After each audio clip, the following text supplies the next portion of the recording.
Good morning. Hello.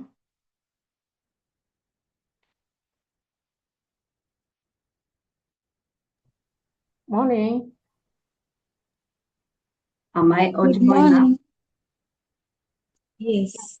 Hi, Grace. Hi. Thank you for joining. We're quite a few, but I'm hoping before we start the webinar, we'll have a good quorum. So let's start with words of prayer. Let's pray. Almighty God, we come before you this morning. I want to thank you, Father, for the gift of life, for the gift of one another, and for the gift of this time that you have given us, oh God. We want to commit this day into your able hands. May you guide us and lead us, oh God. Today we have a webinar. We want to pray that your presence will be with us. As we begin, we ask for your wisdom, your understanding, and guidance, oh God. Bless the speakers of the day with clarity so that the knowledge that they may share with us will open our hearts, our minds, and we'll be able to apply whatever we've been taught in our daily lives, oh God. We pray for a fruitful session, and may your presence be with us. And it is in Jesus' name we do pray, trusting and believing. Amen. So again, welcome to today's webinar. My name is Grace now. I'm the administrator for IFNHP. IFNHP stands for the Institute of Functional and Naturopathic Health Practice. This is an institute that we teach about naturopathy and functional medicine. So in IFNHP, we do, it's a fully online school, and it runs for 12 weeks. So the course that is conducted goes for 12 weeks. And, sorry about that. And it goes for 12 weeks, as I said. And we teach on Tuesdays and Thursdays at 7 p.m. Your health coach, alongside other well-trained consultants, also do teach. We also give notes and assignments during the sessions. Towards the end of the completion of the 12 weeks, we also go for a farm tour where we learn more about herbs and the benefits, and we actually put our hands on the herbs so you can tell which herbs and you're being taught whatever you've been taught in the online class. We go to the farm tour and you get to see all the different herbs. Also, we do host webinars like today. These webinars also continue enriching the knowledge that we give at IFNHP. Then towards the end of the 12th week, towards the completion of the studies, we all graduate at the end of the year, that is annually. So, and we get a certificate that is accredited. So I want to welcome everyone who has not done the course to join us. The next intake is on September.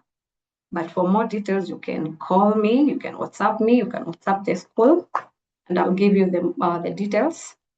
The IFNHP number, for those who want more details, you can kindly write. The number is 0750 621 563. The number again is 0750 621 563, or either you can also call 011 81 22. Okay, let me repeat again. 011 81 22 13. 011 81 22 13. So you can reach to me and I'll give you more details about the school. So today we'll be having two topics. The first topic,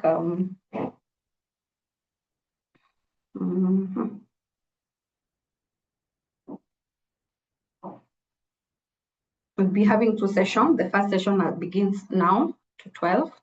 The session will be tackling,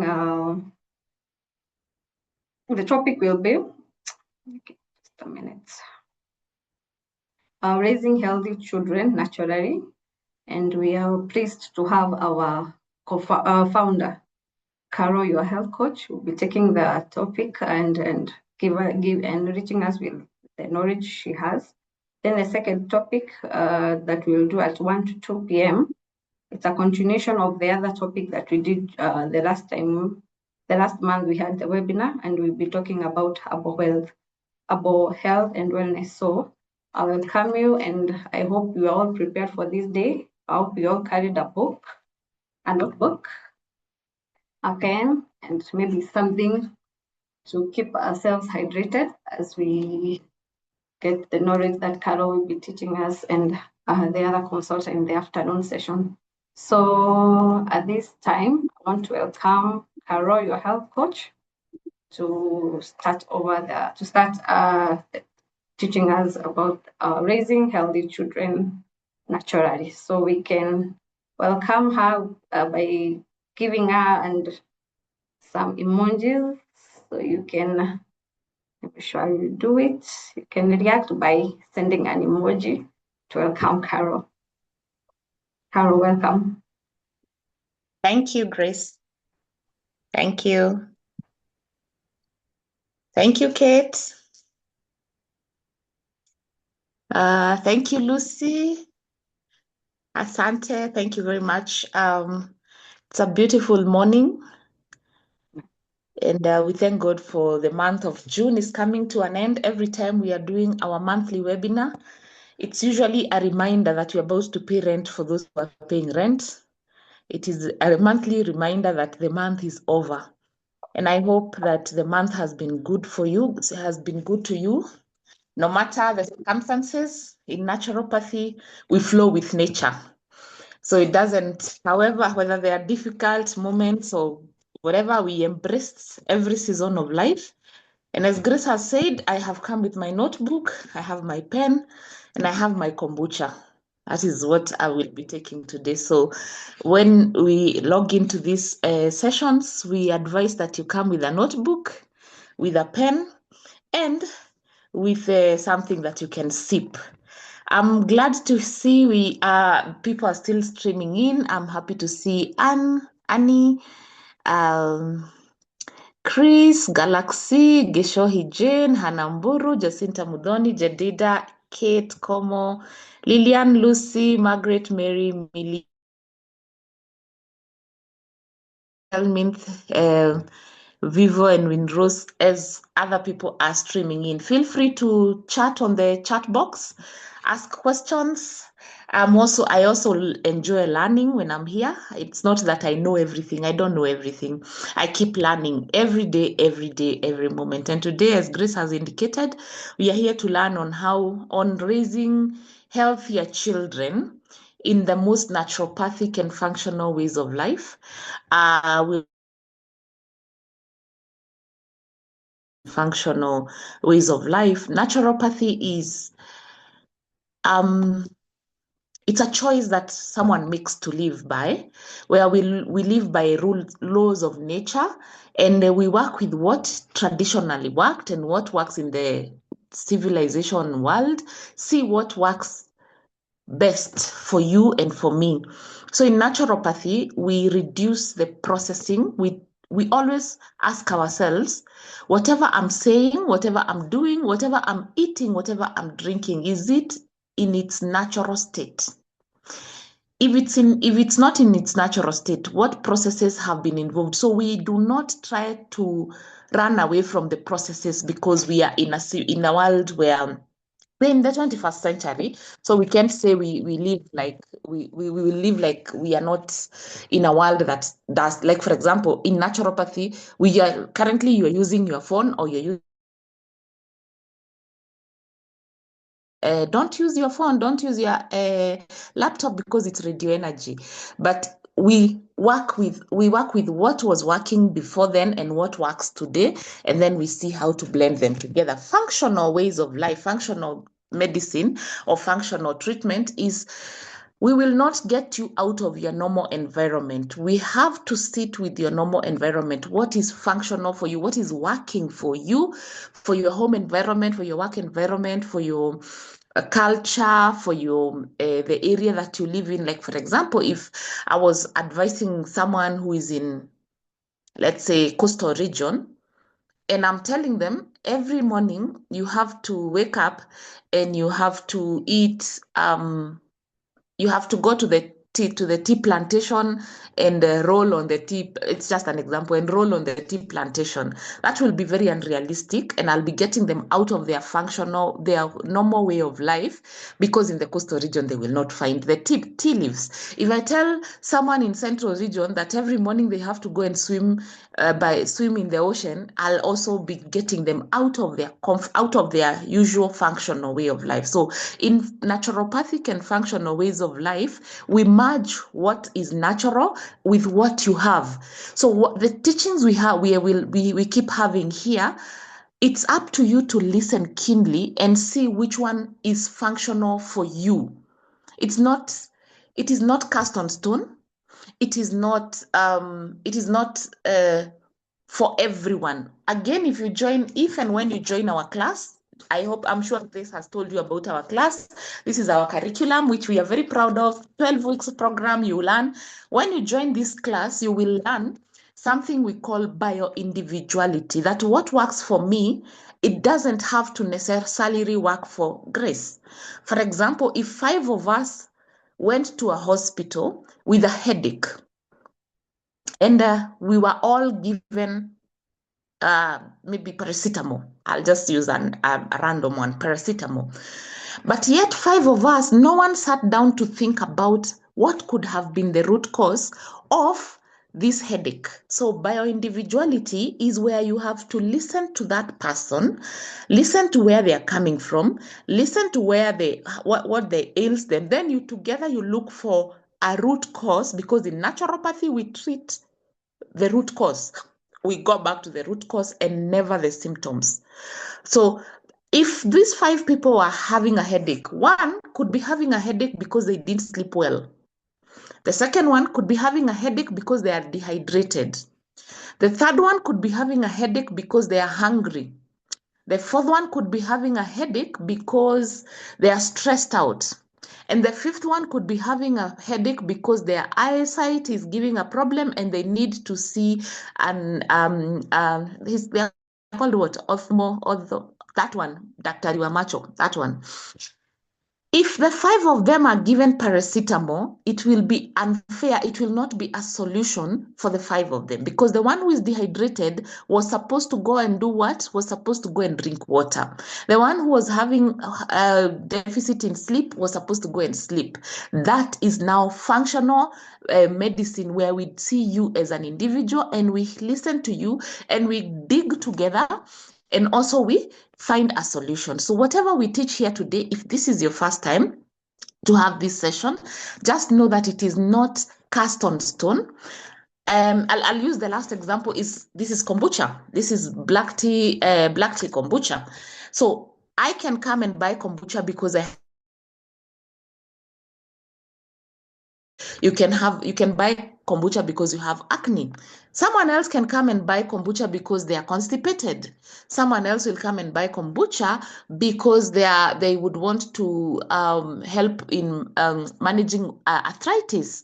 So the same product, but helping people differently. That is how naturopathy and functional ways of life work for us as a society.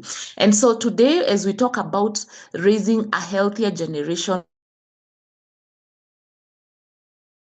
with where you fit in, there's in this session, I'm sure there's someone who is listening on behalf of their daughter. So they're listening as a grandparent. They'll hear as a grandparent. There's someone who is listening as a mother. So they will hear as a mother. there is someone else who is listening as a waiting mother, or as a mother to be, or as a sister, and such things. So everyone will get their message according to who they are and how they are. So that is the freedom that I enjoy in naturopathy, and that I call upon you to come and enjoy with us together in naturopathy. That's how simple naturopathy is, and it is amazing. It's one of the things that I really enjoy doing. I love talking about naturopathy. I love talking about functional ways of life. I love because it's natural, it's nature, it's God who has given us. So when you're talking about children, today we will do from the scratch. I want you to remember that a child does not start becoming a child the day they were born. Let that sink in, that a child is not a child the day they were born. They are already a human being by the time they are being born. And so when you're talking about raising healthier children in naturopathy, conception. Between conception and delivery, there are 9 months of progressing of development of a child. And this child is dependent solely on the mother. And so when we're talking about raising healthier children, we cannot start talking about raising healthier children without talking about the 9 months, because it has been said again and again, and we all know that when the child is developing in the mother's womb, they feel every emotion that the mother feels. They eat the food that the mother eats. As they develop, they are able to relate with the parents or with someone. Like, for example, there are some children when they are in the womb who can differentiate the voices of their sister and their brother when they are still in their mother's tummy. I welcome you to also share experiences in the chat box. You can feel free to share the experiences.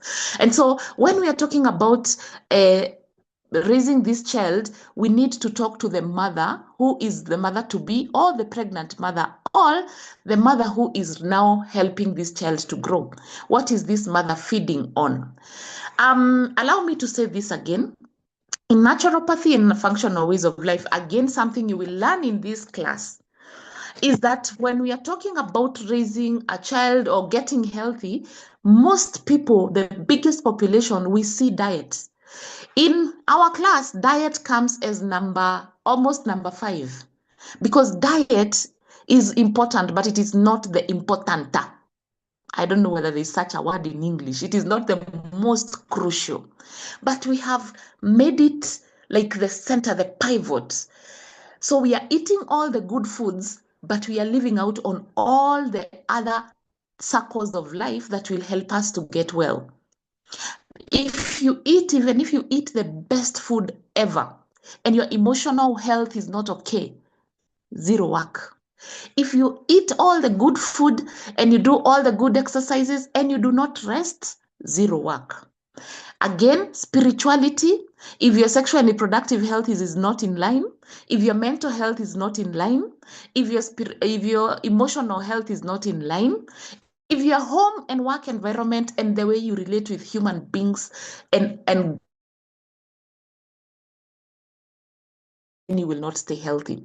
So today we will look at it overhaul. We will not be just looking at the diet. I know some of us expected that they will come and we'll take notes on what to eat. So I will blend the emotion, I'll blend the mental, I'll blend the spiritual, I'll blend the diet, I'll blend this physical activity. It's a blend of so many things, because here we do holistic healing. Holistic getting healthy, holistic way of life. That is, for you to get healthy and for you to be able to stay healthy, you must look at life holistically. And so the first thing we look at is when the mother is pregnant. The mother, it doesn't matter how the pregnancy came to be. If the mother is going through a hard time during pregnancy emotionally, the child, the fetus is able to feel and will be able to collect that emotions and will be able to know sometimes we do not know. We imagine that that children do not remember what happened in their mother's womb. Incidentally, they do. Because when you got a pregnancy, maybe you were not ready, maybe the pregnancy came as an oops, maybe during the pregnancy you were stressed by maybe your husband or something, or maybe something maybe you not be 100% or maybe 90% in coordination, like you are not okay with the pregnancy for some reason. Like, I'll use my personal example. I got my daughter through sexual abuse. And so it means I was not ready for that pregnancy. And the first 3 months, a lot of work had to be done for me to accept what had happened. And the first 3 months were the hardest. By the 5th month, I had already been taught. I was taught by my auntie, may God bless her. I was just taught by my auntie. After now I accepted what happened to me, I was taught by my auntie how to relate with my child long before she was born. And so I could talk to her and I could explain to her. There are those days I would cry, and I had to explain to my daughter, or by that time I was not sure whether it's my daughter or my son. And I could tell my baby, I would just touch the tummy and tell the baby, I'm crying, but I'm not crying because of you.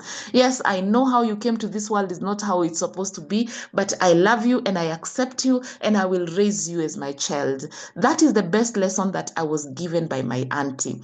So even when the baby now came out, I had to keep, even today, she's 19, we have to keep having this conversation openly and candidly. These are conversations that we are refusing to have with our children. Therefore, when our children become of age, a certain age, and they are questioning, and you don't want to answer them, they start getting mental health issues. They giving us back what we give them. When a mother is not okay 100% with the pregnancy, we give birth to children with low self-esteem. We give birth to children who are very cranky. We give birth to children who do not believe in themselves. We give birth to children who will always question their existence. And that is how, during teenagehood, they will start questioning. And because they cannot voice that which they are asking, or maybe when they were children, they asked, where is my father? Or what was happening when I was pregnant? Or, some things.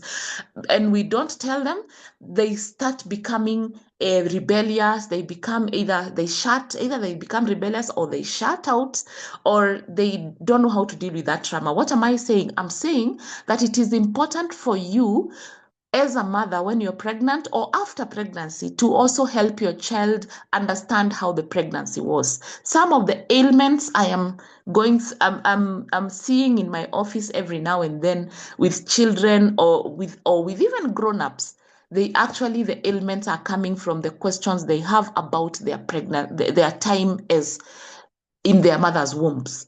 If a mother is not okay with a child, trust me, the child will know. The child will know. Do we say that we blame the mother? No. There are circumstances that you can't change. Like, for example, you got pregnant, the father of the child ran away, and so you had to cry the whole time. You cannot run away from that. However, sitting with those emotions and allowing those emotions, allowing the tears, allowing the pain, and remembering that you are not just feeling them by yourself, you are feeling them with someone else who is living within you. So explaining to them, we assume they don't hear, but they do hear. So how we relate with this child during pregnancy will be reflected when they become adults. And guess what? Some of these problems, they don't bother us when we are in infant stage, when we're in childhood stage, or rather they bother us when we are childhood, but we don't question. They bother us when we are adolescents, and when we don't get questions, they will come knocking on our doors in our 30s, in our 40s, and we will keep going to hospitals to be treated a disease that could only be treated if only we would understand with me. I'll give you an example when I moved to the next stage of life called infancy. But you now understand that it is important for the mother's mental well-being and emotional well-being. By well-being, it does not mean that you denounce, that you pretend like you're not sad, you pretend like you're going through a hard time. No. By well-being, it means you sit and you allow yourself to go through every stage. If it's a stage of tears, you have to go through the tears, and you have to speak to the tears and cry them and say, today I'm crying because I need chocolate and there's no one to buy me chocolate and I'm feeling sad and such things. And for the men who are here, guess what? Your children, the baby knows whether you are there, whether you are present during pregnancy or not. The child knows. Shockingly, when I'm reading a lot of content about women and their reproductive system, shockingly, because maybe, I don't know, I don't have a reason because why, but women, they have a memory. Our womb has a memory. We carry 3 generations. You carry your womb. You as a woman, you carry your mother's traumas and your grandmother's traumas and your own traumas. I'm yet to understand about boys. I'm reading about women so much. The womb remembers. Most women suffering. Yesterday during our live session, I mentioned lightly that there is paperwork that has been done, scientific questions here and there. And if you would need for me to share them on the WhatsApp group, I would. That confirm that women struggling with endometriosis and women struggling with fibroids, some of them for fibroids, but endometriosis, it is given adenomyosis and endometriosis. There is a link with maternal neglect in pregnancy and infancy and childhood. Maternal neglect does not mean that the mother left. Maternal neglect could mean that the mother was too stressed around the time of pregnancy or around the time of infancy. They were not able to give the child that which they desired to give them. So that's a topic for another day. I'll not address that today. So yes, your child will know and would remember. But the beauty is, if this happened and now you have a child who is now already in childhood or in adolescence, imagine it can be repaired. It is repairable. We can have these conversations. These conversations are very important to have them the moment now you awaken to this. So after delivery, during pregnancy, the mother needs to eat foods that are rich, that will help in building the child. You cannot do without foods that are rich in zinc. You cannot do without foods that is rich in folic acid.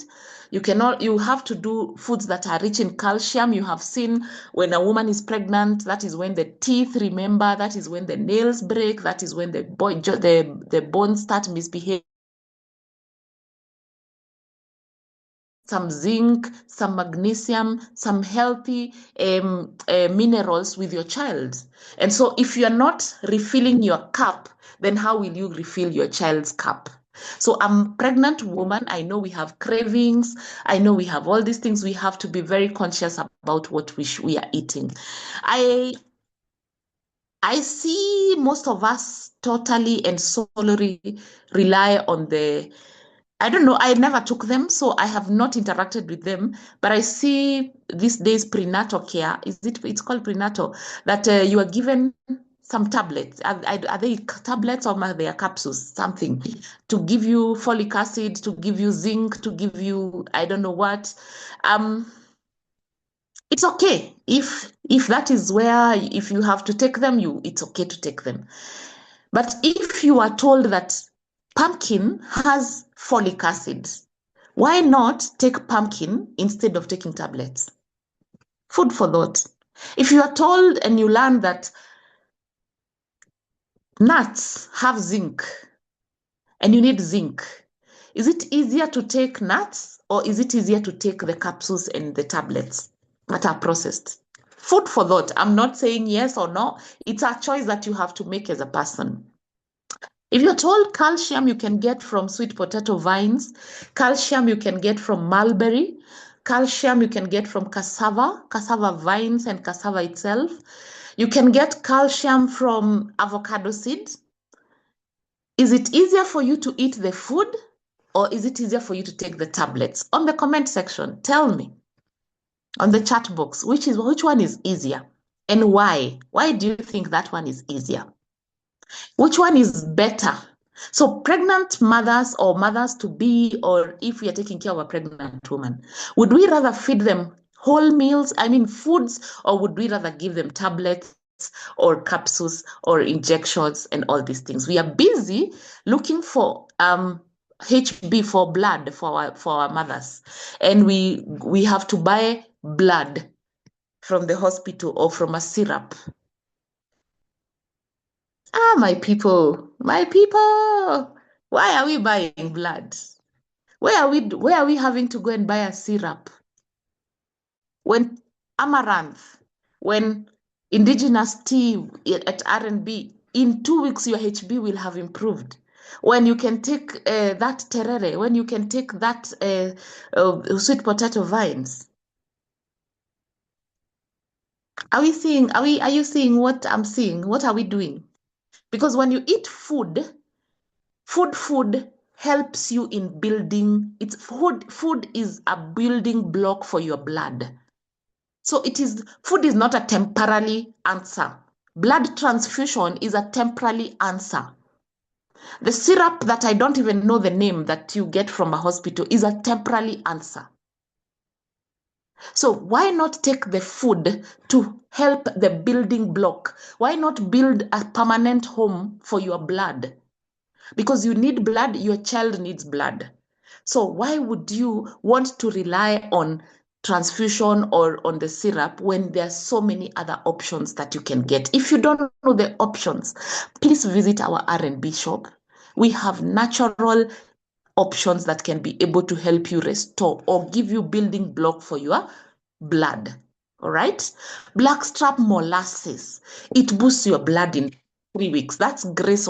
Thank you, Grace, because it's true. I always dare someone, when someone comes even with anemia, I tell them, take Mama's Indigenous with blackstrap molasses. You will see, if it doesn't work in 3 weeks, come back, I'll give you back the money. But please remember, now this is a side chat. This is not a career, but it's a side chat. Please remember, in naturopathy, I want to wake you up to something. When you find someone with anemia, there are so many people treating anemia biologically. There's so many people getting transfusion with anemia, and yet it is a man or a woman who is living in an environment where they have to shrink themselves. So the blood is running away from their life. Every time you have someone with anemia, always ask themselves and ask yourself, why is life running away from me? When someone is low iron, why is life? Child is feeding on your iron, pregnancy, your blood level can go down because you are sharing your blood with that child. If you are not sick, a disease like cancer or something, a disease that is draining blood out of you, and then you go to hospital and you're told you have low iron or low anemia, before you take any treatment, I want you to call yourself for a meeting. You will be the chairman, the secretary, and the treasurer. Please take minutes of that meeting and ask yourself, in which ways am I shrinking myself? Is it in my relationships? Is it at work? Where am I shrinking myself? Because you are shrinking yourself to a point that life is getting out of you. That's food for thought. Me, I'm just passing. I'm passing in peace. But I want you to think, before you run for that treatment, ask yourself, why is life running away from me? Yes, so that is Lucy. Thank you, Lucy. It is true. Why? Because it's a building block. It's a building block for your blood. And the food is not just coming to fill your blood. The food is also coming to do so many other things. So your immunity will be boosted. Your child's immunity will be boosted. So the food is better. Blackstrap molasses, yes, Grace, thank you so much. Tabby Hayes is miss something. I've missed the first word all the way. Boosting blood sustainability. I missed the first word, Tabby. You can retype it. And Mwenda says that better is food, convenient is tablet. Aha, thank you. So people are looking for convenience. Haya, tuendelee tu. It's okay, convenience is good, but it comes at a cost. As naturopaths, we cannot afford convenience. In naturopathy, we always seek to get the whole answer. So pregnancy, you have to eat foods that will be enriching not just you, but remember they are enriching your child. Number 2, whatever you eat during pregnancy, remember after delivery, your body will have depleted most of these minerals. So it's an act of self-love when you eat food that will help you when you're pregnant. Because it's an act of self-love, because after delivery and the baby is out of you, your body think about what about after delivery. Help that body to heal the CS. Sorry. Help that body to heal and to prevent from cesarean section. Some of this cesarean section. Oh, thank you, Tabby. Miss Hiviv. Okay, you're teaching us these ones. It's called Miss Hiviv. Okay, so we are learning, Tabby. So you have to has become another convenience. I don't know whether you have noticed that it has become the in thing, that there are people who are actually even consciously choosing to do cesarean sections. I don't know whether it's happening to your sisters and friends. You walk to a hospital and you tell doctors, God made a natural process of birth. And because of an emergency, a CS was invented. But you walk healthy with your bag, shamelessly with your insurance card holding like this, and you tell doctor, kata hiyo kitu. Hi,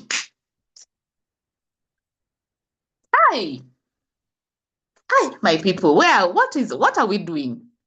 What are we doing? I still remember in 2013 when I went for my first surgery. First and the only surgery. Dr. Yamal Patel is a beautiful soul. He told me if only women can avoid being touched by a knife, because the day that knife touches you, your life will never be the same again. You cannot go back. Yet we are walking with our well-packed bags, with our medical covers, with our husbands and our spouses, and we tell the doctor, I want a CS. Out of choice, when another woman is dying, trying to save their lives. Hiya. Let me not bring emotions. Maybe I am being very emotional over here. Let me not bring emotions, but food for thought. Food for thought, my people.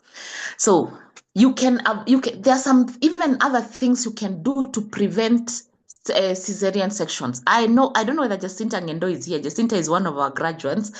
She's a physiotherapist. And recently she was teaching me some exercises that women should do to prevent cesarean section. These exercises are to be done when you're pregnant. When we are pregnant, we need to move. So even physical activity will contribute to your delivery. Your physical activity will also contribute to your posture and to your joint pains after delivery and all these things. So it's a holistic thing. It's not just about diet. It's also about the physical activity. It's about emotional. It's about mental. It's also about how you relate with your God. Remember, a pregnancy cannot be explained. Science has tried to explain conception.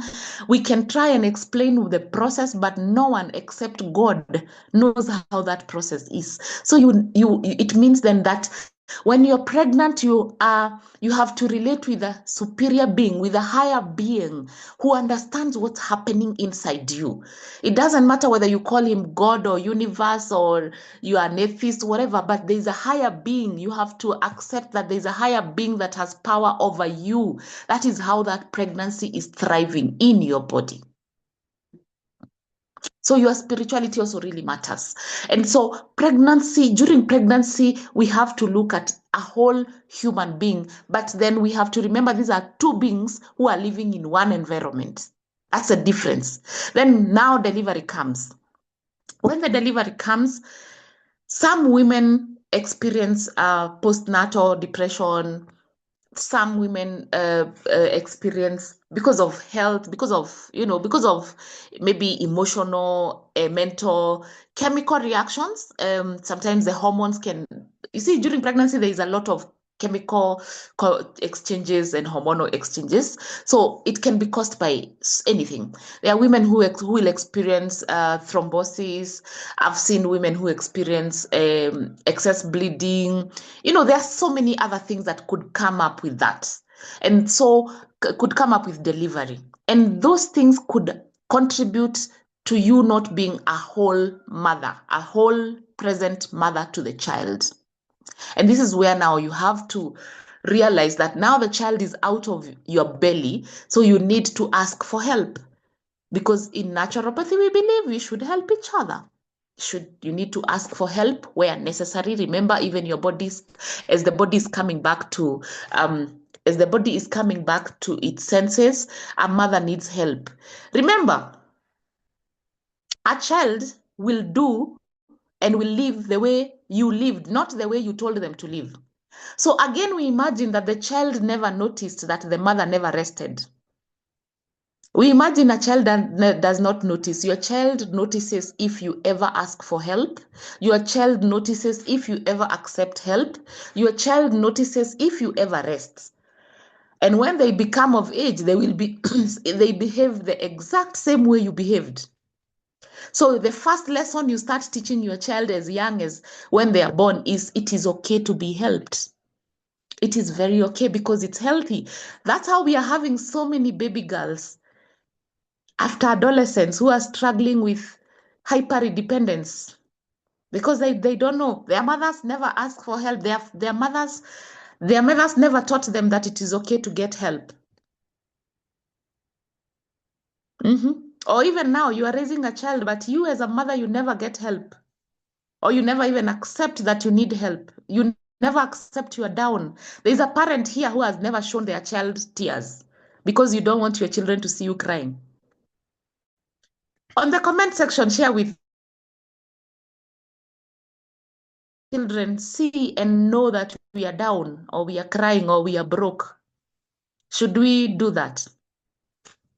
Is it healthy? Is it healthy parenting? Showing your children that you're down. Is it healthy? Do you think it's healthy? Naturopathic ways of life. Do you think that is healthy? All right. So the first lesson you teach your child is to also realize that they are separated from you. I am not the best parent. I don't have the manual for parenting. But as soon as my daughter could talk, as soon as my daughter would be able to understand, the first part of my body that I showed her is my tummy. And of course, because of pregnancy, I have stretch marks. I still boldly and happily wear them. I have stretch marks.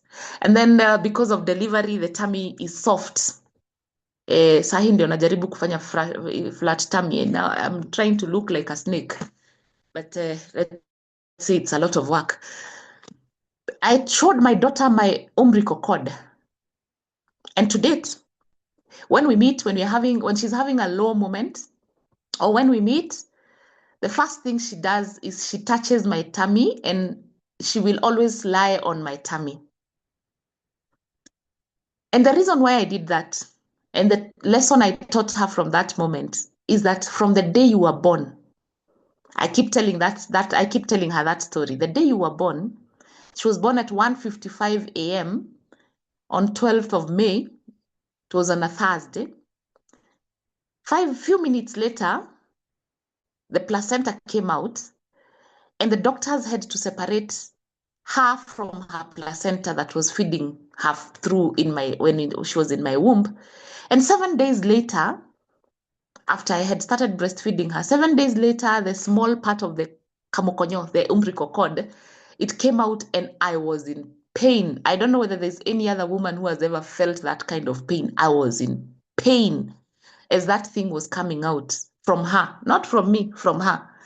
And I hear the answer. I was told the naturopathic way of helping a woman in that pain is she served a bottle of Guinness. So I was graciously served a bottle of Guinness. And let's just say that that the day that Kamukonyo left, me and you are separated. And unless if we are very lucky, we will die together. Unless if we are very lucky. However, one of us will have to go before the other. Number 2, from the day we were separated, there is a pain I will never feel for you. I can only empathize with you. I can only sympathize with you, but I can never feel your pain. The same way I can never feel your joy. I will be there to celebrate your joy, but I'll never feel it. So that was the lesson I taught her. And then there are problems you will bring to me and I have no answers. And I told her, you have to look up to God. You have to look up to God to these answers because I don't have those answers. Now, why I did that is because one of the biggest and the saddest mistake we are making as parents is to play God in our children's lives.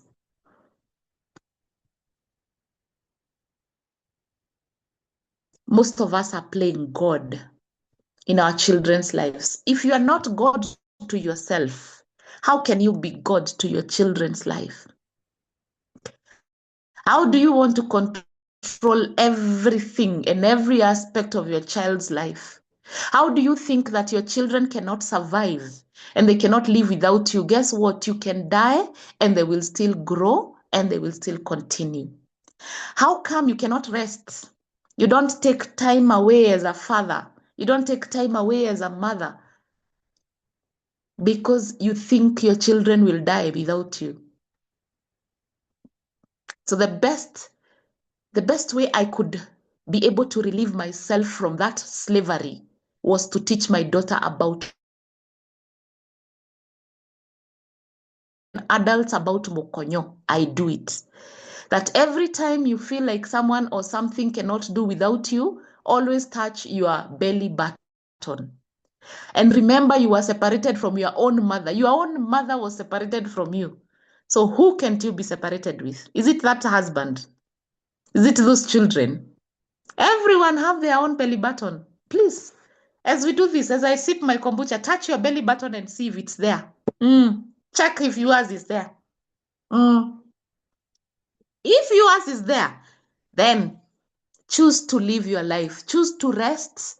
Choose to what you eat. Choose to have healthy mental wellness. Choose to have healthy emotions.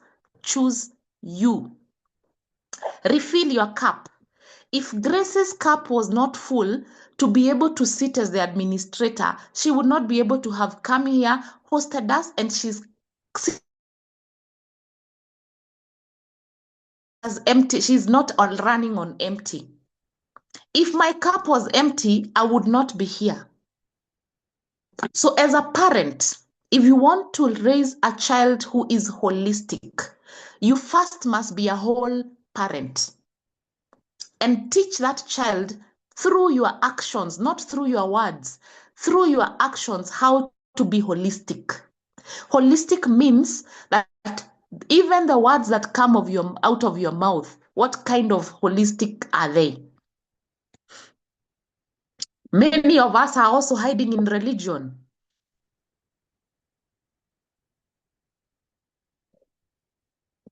I think today I'm very emotional. Today I'm here to call out some people. Some of us are hiding in religion. We are the best in church, but we are terrible mothers and fathers. We have time for our pastors and priests and everyone, but we have not time for our children. We have time for our businesses to make money. Recently, I have dealt with quite a number of teenagers in my office. Most of them are devastated, and they say they hate money because their parents have become transactional parents. Parents always talking about money. Let's go back to the infancy stage before I talk about adolescence. Infancy stage is where the child is dependent on others. And infancy stage, that child is developing the brain, the speech, the vision. That child is still not able to depend on themselves. And we assume that infancy, that the child is not hearing when there are quarrels in that home. The child knows. That is when we are talking to psychologists, they say we move the child away from the bedroom because those children can tell when you're having sex with your partner. Some sex predators were born in infancy stage.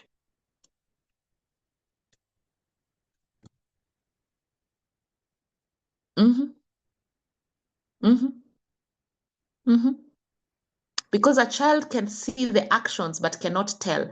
And this generation is very sharp. If you have seen on TikTok, mkono juu, you have seen on TikTok or Instagram or wherever, small babies mimicking sexual activities. Small babies trying to kiss.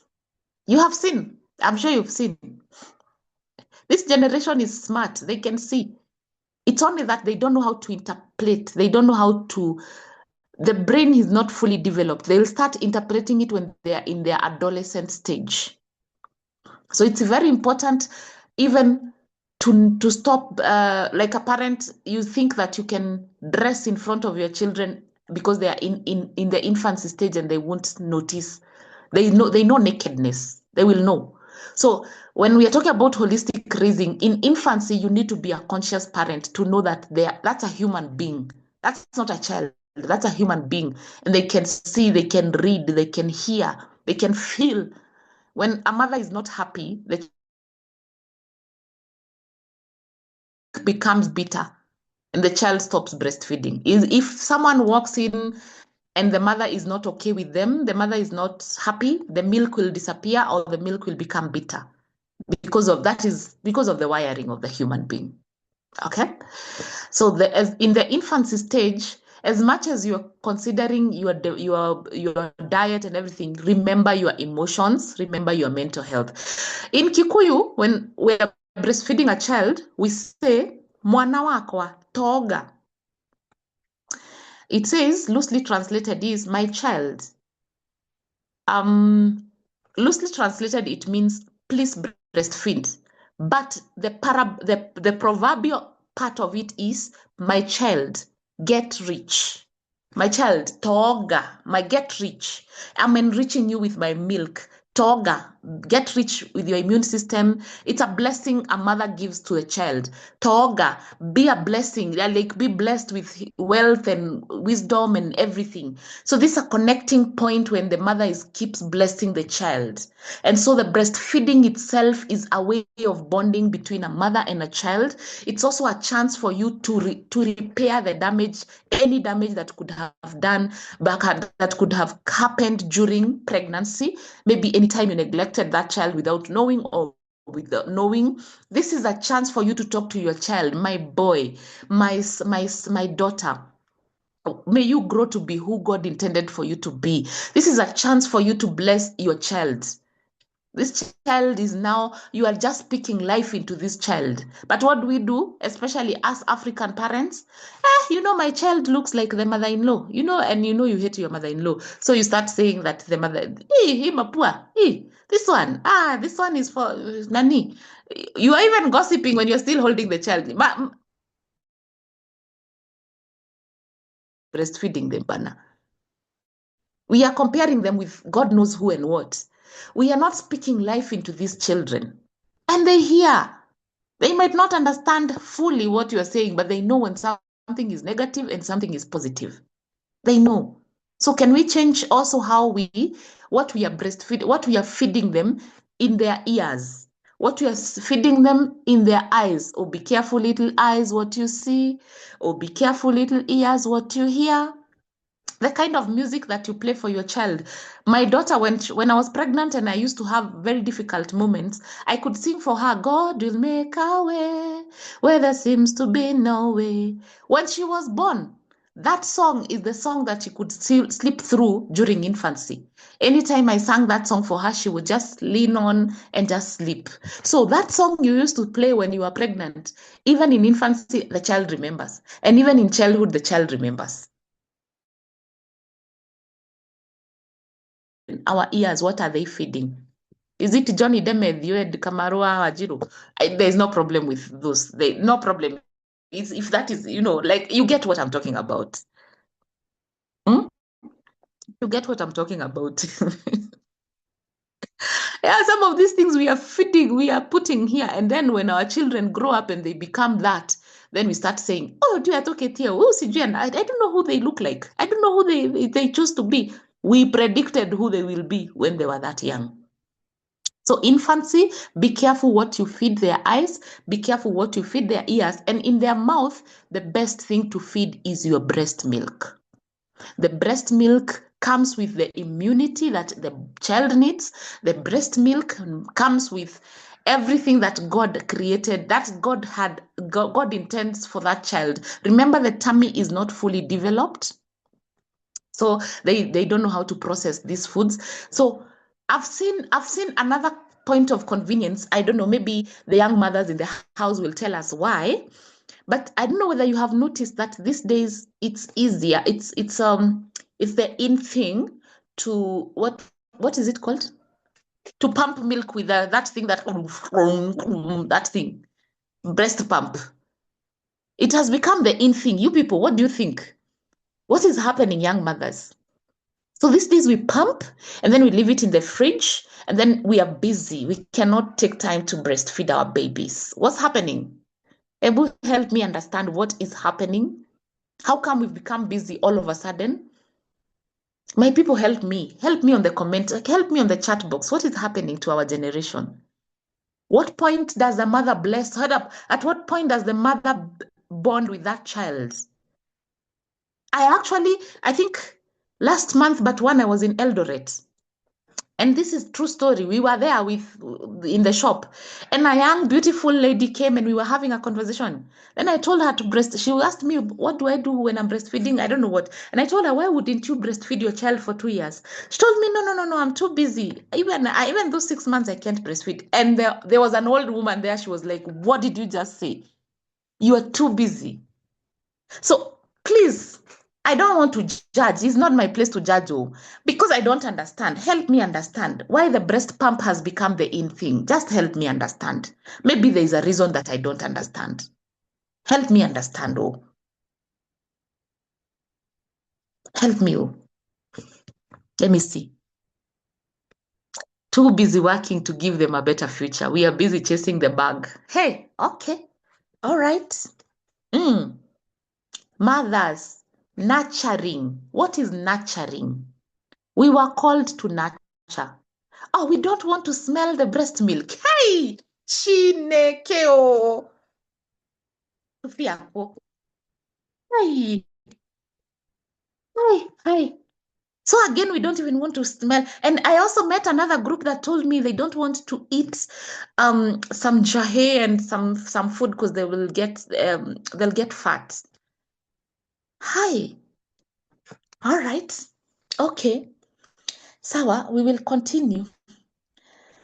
Hey, the breast will sag. Hey. Oh, they also told me they're going for CS section because the vagina will become loose. Hey, Jesus Christ. Where are we headed? And then when we have a disconnect with our children, we say that these children, they are ungrateful. I have given them my all. I've taken them to international schools. Your child needs nurturing. Every child needs nurturing. And nurturing is simple. Observe a baby girl in childhood. observe a baby boy in childhood, they will tell you their needs, their emotional needs. They will always show you. Even an infant knows how to show you their emotional and mental needs, because they know when you step away, when they look around and they see you are not there, they know when I cry, I will be held. So they already know. We assume they don't know. They know how to manipulate you. The baby girl will come and sit on the laps of the father because she needs protection, because she needs the father she needs the man in her life. That's why baby girls are always touching their dad's beards. They are fascinated by the beards. That's why boys are fascinated by their mother's breasts. And we are busy asking where gayism is coming from. Some of them, we raised them from that point. Because we told them we wanted the boys not to be fascinated by their mother's breasts. Have you ever seen a boy child breastfeeding and a girl child breastfeeding? The boy child enjoys the breast, and that explains why even in his 40s, in his 60s, he's still fascinated by the law of nature. The girls are fascinated by the beards and the masculinity of the father. So the child will always tell you their emotional need. And when they notice that the emotional need is not being met, they step away, they go to their own cocoon, and they create their own bubble to live in. That's how we are raising children, baby girls who are struggling with polycystic ovarian syndrome. Because this girl wanted protection, wanted provision, wanted the masculine energy from the father.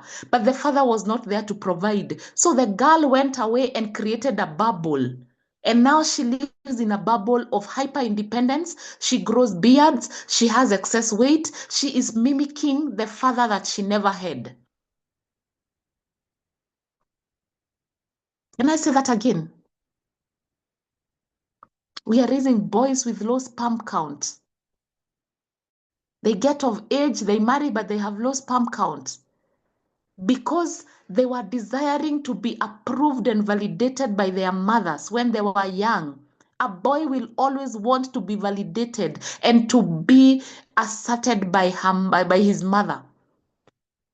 And that is the woman he will be looking to marry when he becomes of age. He will be looking for his own mother to marry, a woman who behaves like the mother.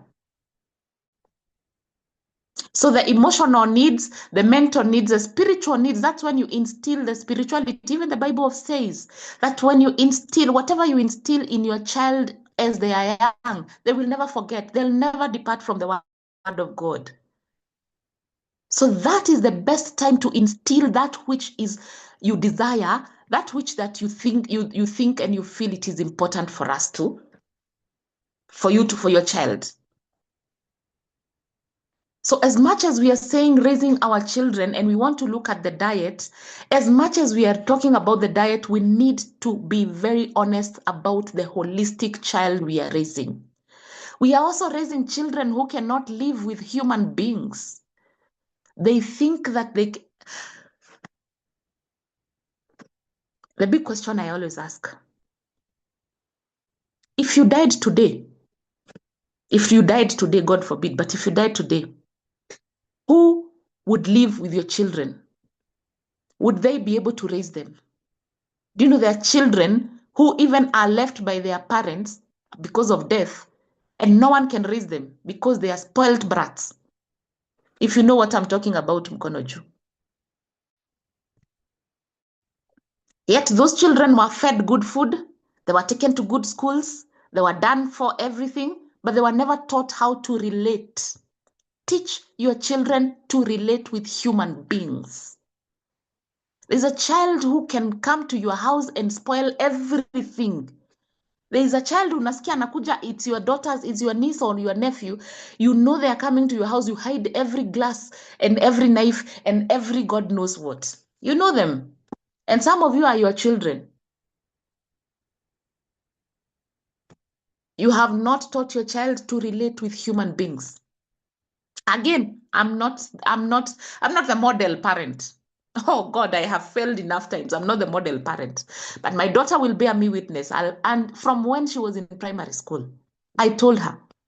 And to date, I tell her that she's in college. I am not raising someone who can bring me A's, who can bring me distinctions, but they cannot live with human beings. I am raising a human being.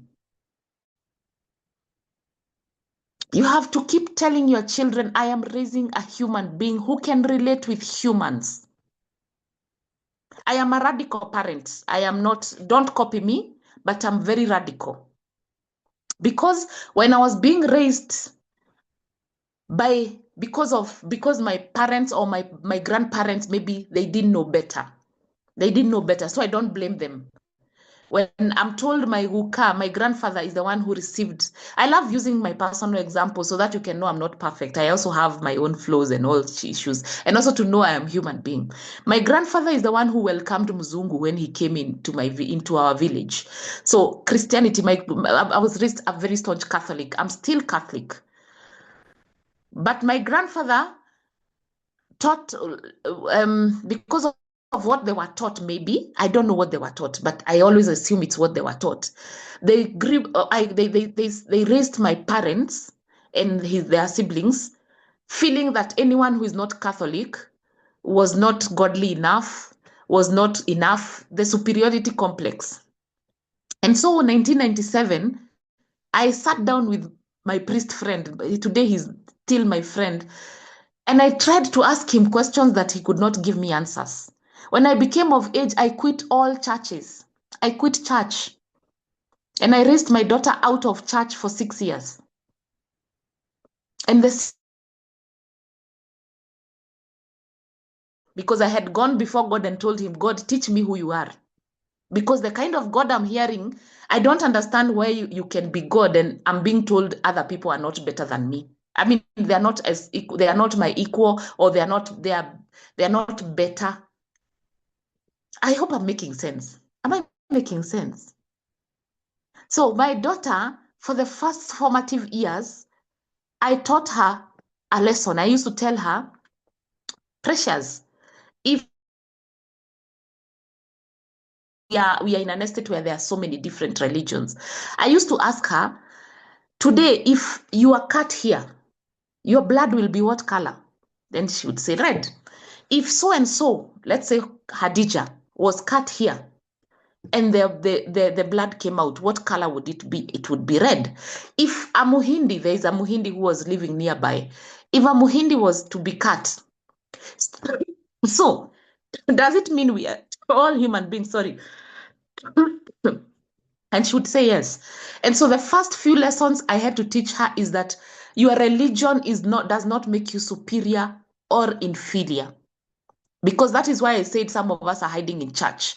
You cannot tell me you are teaching your children to hate your neighbor, to dislike your auntie, or sijui to do what. And then every evening you are reading the Bible and saying, pray for your enemies and sijui love your enemies. That is hypocrisy.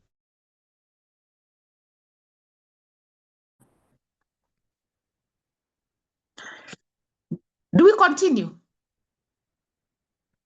Do we continue?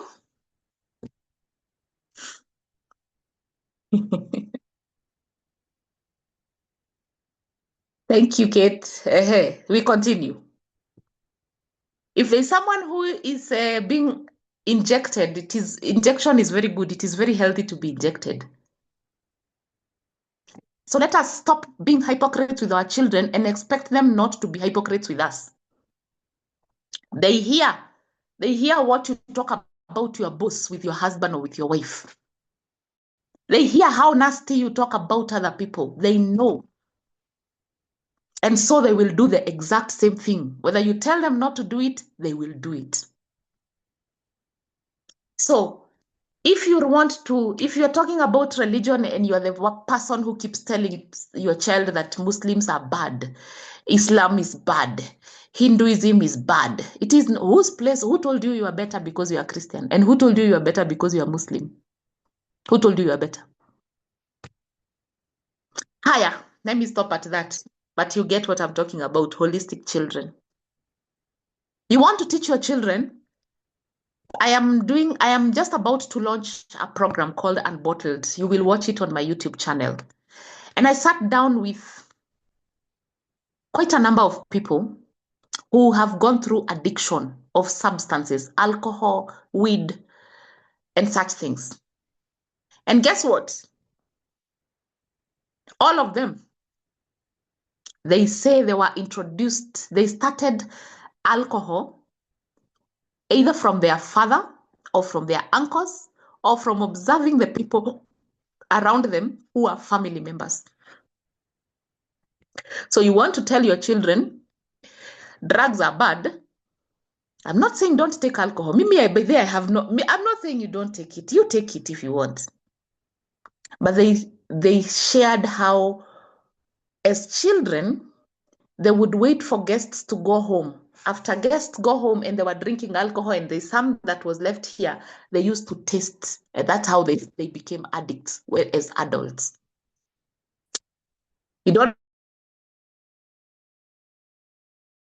There's a lady who you should all watch. That girl is. I'll share it on the WhatsApp group. That girl has a story, how she was an addict first. And she's an elderly woman. And she says she learned how to smoke from her father because her father would send her to the shop, buy the smoke, and she would be told to sit next to him and he was smoking. And when she coughs, she would be told, you cough, one day you will stop coughing. That's how she laughed. Now, we will laugh at those ones because the consequences are visible. Alcohol, smoking. We will laugh at them and say, sissy, we don't do that. But we are the people who are doing a lot of betting. Our husbands and ourselves, we are busy betting about football and betting on radio. Those who listen to radio, I think Kameme and Inoro and all these radio stations, there is betting more than content. Maybe you are not even telling them. You think that's a lesser evil. That explains why to date, families are crying because of betting. Pornography and masturbation, we think we can hide it. I was in Nanyuki. I recently attended to someone who told me he's 40 now. He can't have an erection at 40. And he told me he learned about masturbation at 4 years. In the estate they were living. They were in a posh estate. And they would hang around. And the parents were very happy that boys were hanging around together. But there is one family that's very permissive. Of course, we have different types of parenting, permissiveness, the permissive parents, those things, we have them. And so every time they would go to work, the boys would go and meet in that homestead. You know why they were meeting? They were meeting because in that family, one of the boys had already, which used to be locked. And because our boys are boys, he had learned how to unlock it. And there were cassettes. Back then, it was not DVD. I know, Grace, you will not understand cassette. I don't know whether you know cassettes, those big things. And the boys would go and steal and watch the whole day, and it was pornography. That's how that boy was introduced. They used to watch and masturbate. So he started masturbating at 4 years. Now he's 40, he can't have an erection. He's married, he cannot maintain a marriage. So what am I saying? I'm giving you this so that you can see that some of the ills we are fighting as adults, they actually started at childhood. Not some, most of the struggles. Most of the struggles we have, I have walked through daddy issues. They have given me a proper beating. I have shared some here. And those daddy issues, they were in the childhood. But the person who is suffering is an adult. So we need to be conscious parents. Yes, we are busy pointing fingers. Oh, alcohol. You see me, I don't take alcohol. You see, they don't see. You don't take alcohol and it is okay. You are actually a Christian. And you are born again. But every Sunday after service, you go to a hotel. You take your family out. And I have no problem people going out. No. You take your children and we take a table here, but you cannot tell what the other table will take. Your family, you're eating chicken and chips. The other table is taking beer. It is the mother and the father who are drinking. And that child is curious about that thing that they are drinking. But you don't want to have a conversation about alcohol because you are Christian. Guess what? They will go and look for it out of curiosity. Remember, a child is very curious. So they will not be looking for it because they are thirsty. They'll be looking out of curiosity.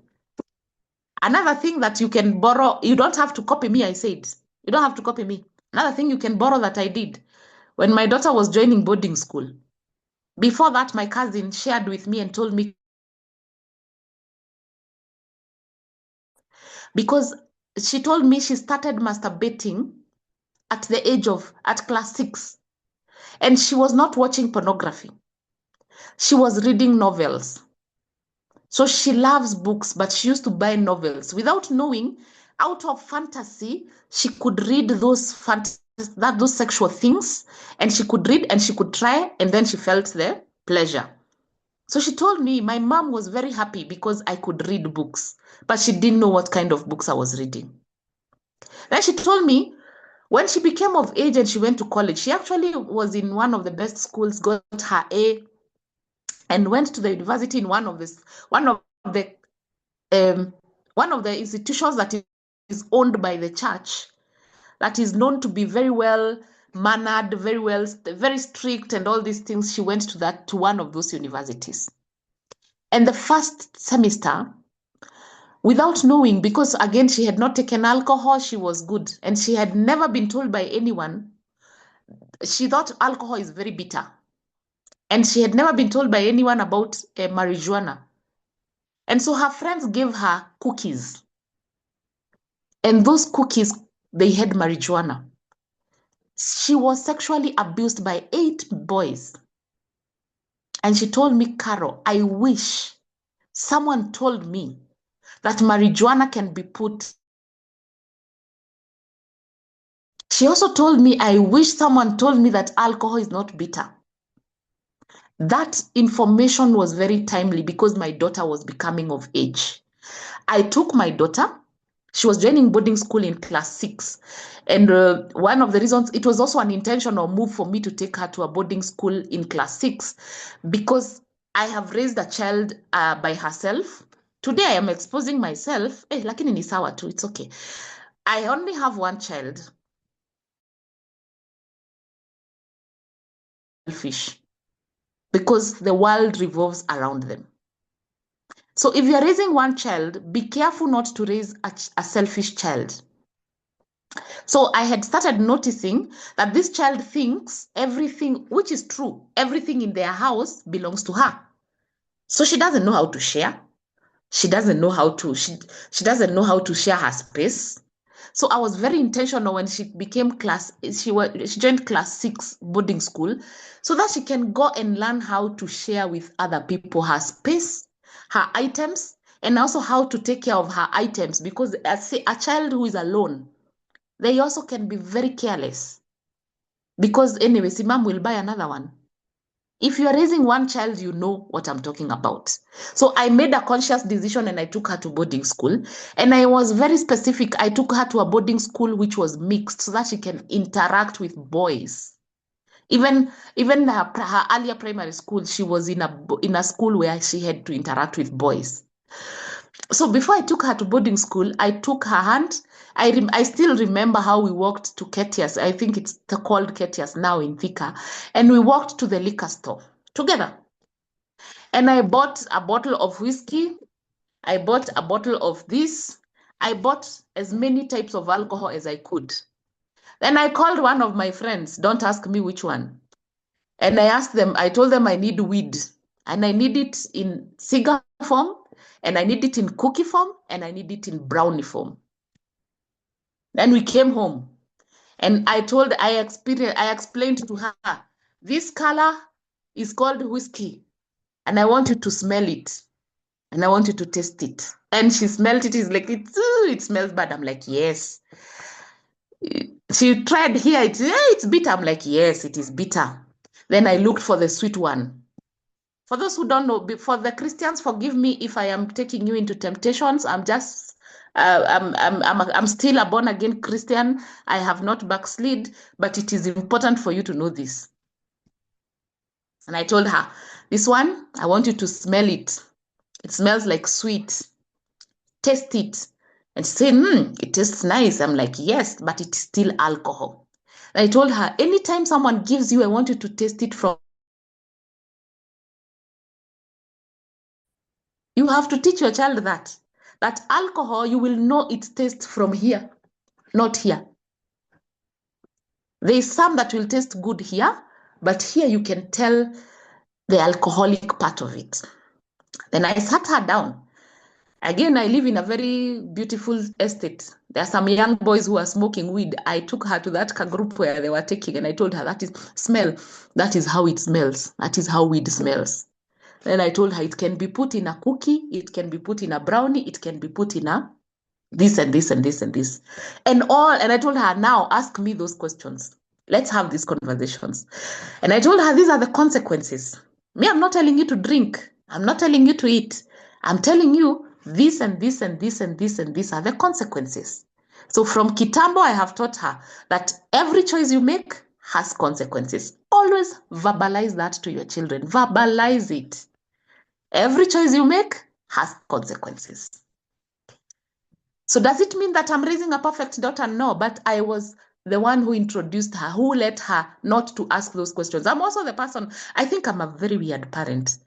I'm the one also who bought her condoms, and I showed her condoms and I told her how they look. Okay, I think I'm not normal. Okay, yeah. But it's important for you to have these conversations. We are pretending not to have these conversations, so our children are going to explore out there. If what I'm saying is making sense, if you feel you are not too Christian-y to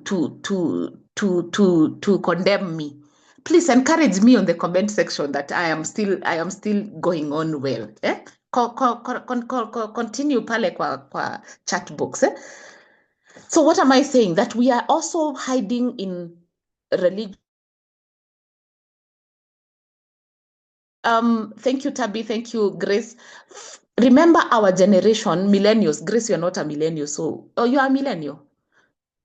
Yeah, you are a millennial. Okay. Remember millennials, we were told the day you got your periods, you were told, sasa cheza na wanaume, utapata mimba. For my sisters and brothers who don't understand English, Kiswahili, let me say it. This is what we were told the day we got our periods. You go play with men, you will get pregnant. That is the best sex education we were ever given. Ama, there is a millennial who was given proper sex education. Were you ever told about anything?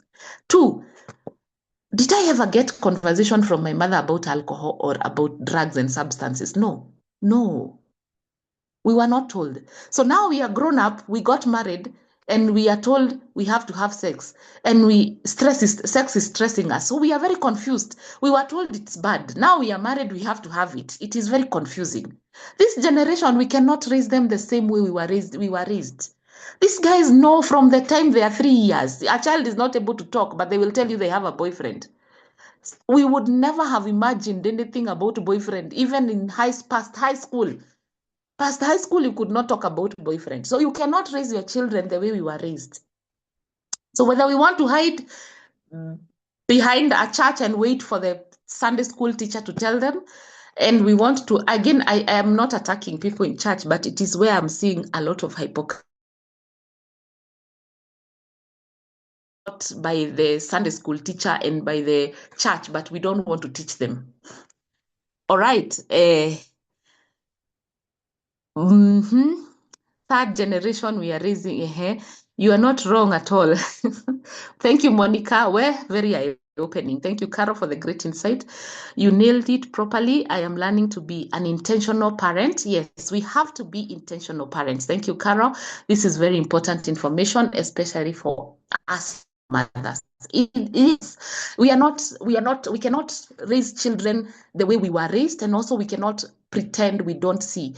They are watching Cocomelon. They are watching not just Cocomelon, but the cartoons. The cartoon that I hear them talk about is Cocomelon. Maybe I watched Shrek and the others. In those cartoons, there is a lot of kissing, there is sex, there is all these things, but we think that they don't know. They actually, it's also very important, again, because I chose to be intentional. When my daughter was that age, I used to watch the cartoons before she watches, or I would watch with her. Because there are those things you will think they are for children, but kumbe they are not for children.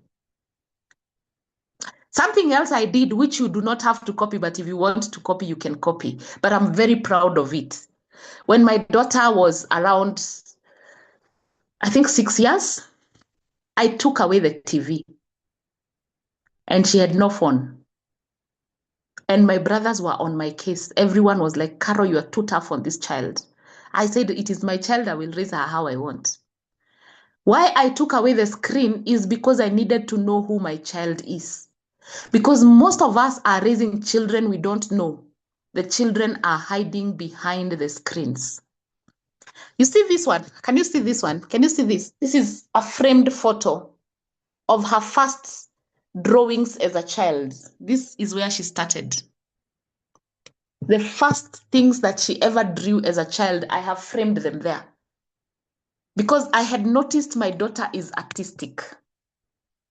So I started, instead of TV, I started buying crayons, watercolors, canvas. I started encouraging her to be who she is supposed to be. And then I told her, what do you want?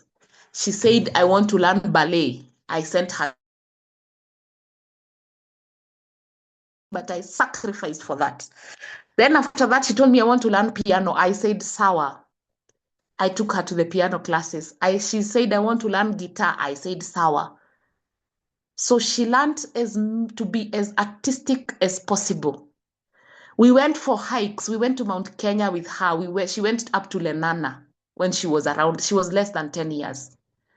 We hiked in every mountain we could. We went for mud run. We did all the things that we could. And that is when I saw my daughter. That's when I got to know who she is. She is not like me. She doesn't know how to express herself very well with words. She expresses herself with color. She expresses herself with music. She expresses herself with paintings. So even my house is fully, I wish I can show you, my house is fully decorated with her paintings, and I have plenty of them. They are here. Let me show you. My house is full of her paintings. As we speak, she is in a university studying arts, in the best universities in the world, to study arts, because that is who she is supposed to be. That is where she thrives.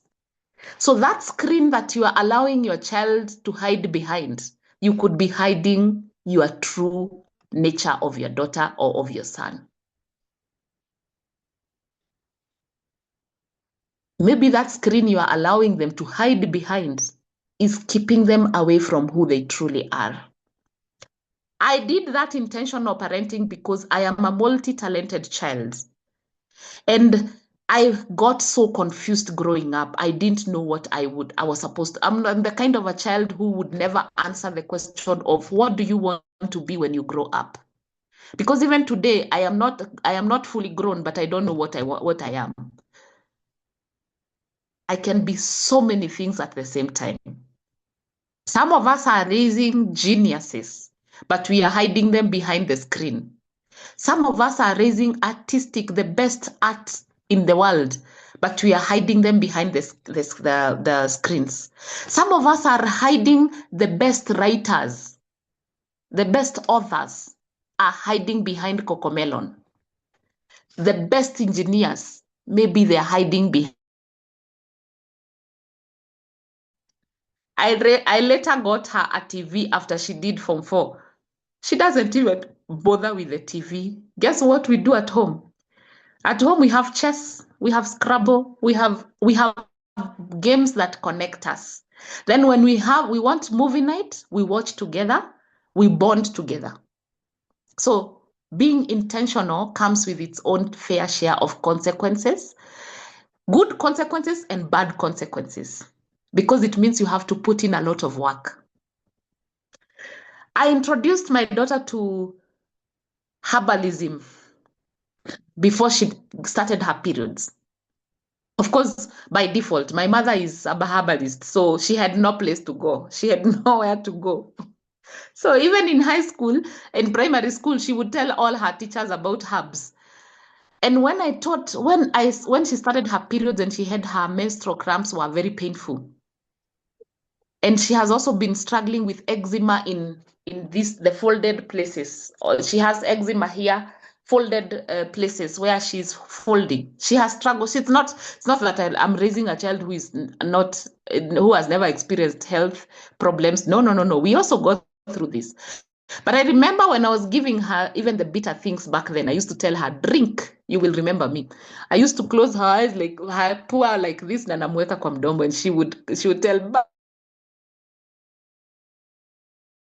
remember me. So today when she doesn't have painful periods, she says, hey, mom, guess what? Juzi, she called me and she told me, mom, kindly, she's not in the country. So she told me, mom, kindly send for me anti-inflammatory tea, sanitary towels from R&B, send me milk thistle, and I'm thinking, wow, so my parenting paid. Like this child is saying, send me milk thistle. Thank you, Jesus. Then the other day she sent me, sometimes she sends me the kind of food she's eating, and I'm like, Jesus, thank you, Lord. I'm paying the fruit, I'm eating the fruit of my work. That she's wherever she is, she can eat all the junk, but she goes home and decides to prepare, I don't know, fried egg with, I don't know, healthy food. I'm telling you, it's delicious to watch your child now live the kind that you want, live that kind of life that you desired for her. So don't feel like you are failing. Don't feel like you're doing the wrong thing by showing them. Give them kombucha whether they like it or not. So this nonsense of being told by parents that, my daughter doesn't take ngwashe. My daughter refused, she wants a cereals. Kabisa. Your mother never gave you an option. Grace, don't give your babies options. Don't. Let's stop this nonsense. When they have become of age, the same way we are instilling the godliness in them, the same way we are instilling the whatever, even diet-wise, we have to give them that which is right because we know as parents. But again, you can't give them. My niece came the other day. Today I have so many stories. Today's class was about stories. My niece came the other day to my house, and she has just started her periods, and we were having a conversation. She told me, Auntie Caro, what can I take to stop having her painful periods? And I told her, but wheat contributes to adding to the painful cramps. She's like, wheat? Auntie Caro, in our house, in the morning we will take mandazi. Later we'll take a cake. Later there is chapati. She told me, how then will I survive? Because in our home, wheat is the in thing. And I felt the quagmire in that child's life. So I had to call the mother and we had to have that conversation. And I told her, if you really want to help this girl, you have to reduce the amount of wheat that you're giving.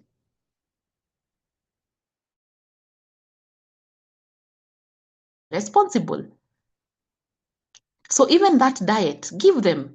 They will hate you for 2 days. Even our mothers used to do this. Now we are stronger, we are better. So let them hate you for a few days.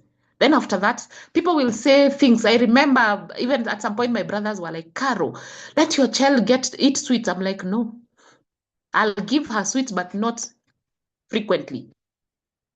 I was sure now her immunity is strong. You want to take sweets? Go ahead. Take sweets.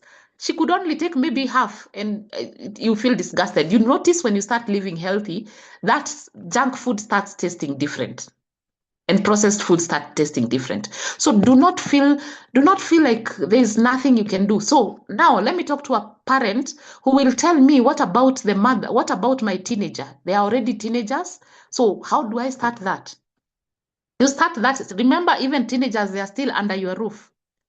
You start that by modifying what you are feeding the entire family. Modify what you are feeding the entire family and let them get hungry. They will get hungry until they eat that.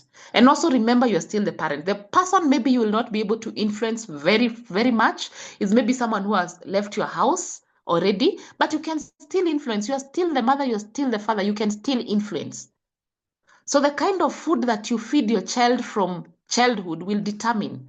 Did you know that the kind of sperms that your son will produce, you need to start feeding them when they are in childhood? You cannot expect that you fed your children. You see, niseme ama nisiseme?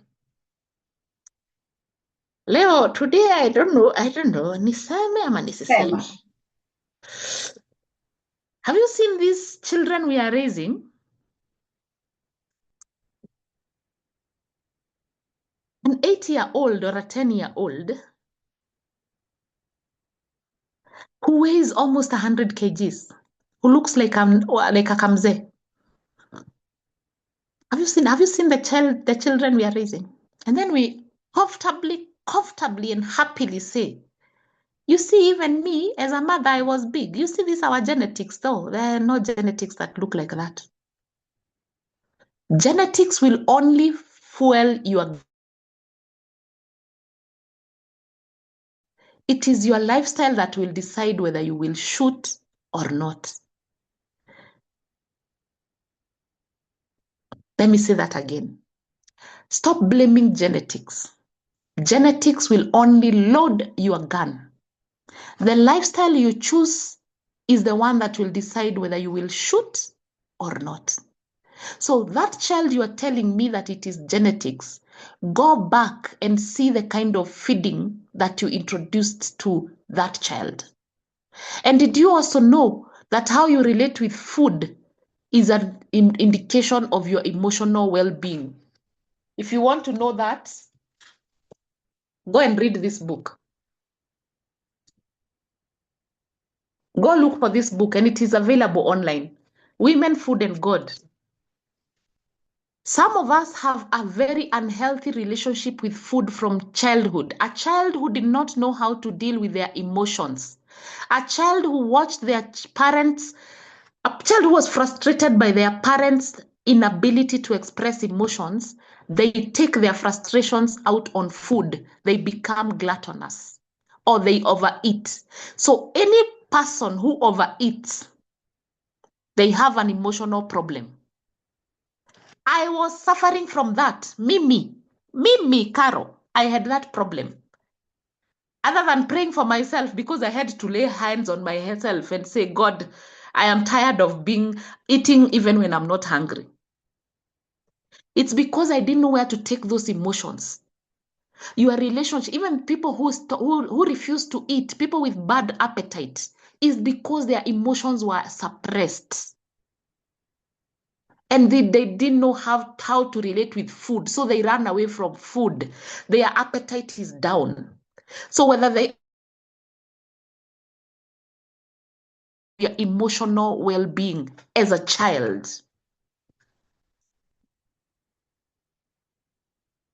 Stop treating these problems in adulthood. The problem is not in the adulthood. So you tell me that your boy or your girl has the genetics of big people, big bodies, but you feed them pizza every day. You feed them wheat and Indomie and God knows what else. And you still blame genetics. Genetics have nothing to do with that. It's the choice that you have made. And then when this child is in adolescence and they go to school and they are bullied, you want them to go to the gym. You want to try and make them do IF. Do you see how sad this is? Those girls are the ones. Do you know, I recently had a 9-year-old who started her periods. Can you imagine a 9-year-old starting her periods? Do you know she weighs 109 kgs at 9 years? And we are busy blaming the government. Hata hiyo ni Ruto wamefanya? Pana. 9-year-old is a child. Children are starting their periods at, I even got a 6-year-old. Because of the kind of food we are feeding them. And we are saying they don't want to eat that food. Why don't you introduce nuts in your house? Have a bowl. When you get into my house, the first thing you see, my kitchen is first thing. The first thing you see is a nuts corner. So if you're hungry, you wash your hands, you eat those nuts. Introduce nuts as your snacks. Stop giving them biscuits and chewing gums. Introduce fruits. This thing of these juices you are taking, these juices that are in packets, the one munanikasirisha. Now I'm getting emotional again. Why won't you take hibiscus? It is colorful. Remember, children love color. Children are fascinated by color. Even indigenous tea, even this kombucha, there's a child who will take it because of its color. Then the second thing that fascinates children is taste. So stop giving those birthdays. You are giving them soda and those juices in boxes. Why won't you make hibiscus? Add baobab fruit powder, add honey, let it cool, and put in a bottle and tell them it's juice. What would stop you from that? Why? That's a juice they should be taking in the house. Why not take indigenous tea, add some either cocoa or something else, add some blackstrap molasses, let it cool, tell them it's juice. Children will always believe what you say. But again, you also need to take them. Who said that there are no healthy snacks? Sharing, those sharing days during school. Who said that you have to buy those wow-wows? But again, we want convenience. We are a fast shortcut generation. We want convenience because other people are buying wow-wows. You know, by the way, I am a don't care parent. Hey, I think my daughter has had it rough.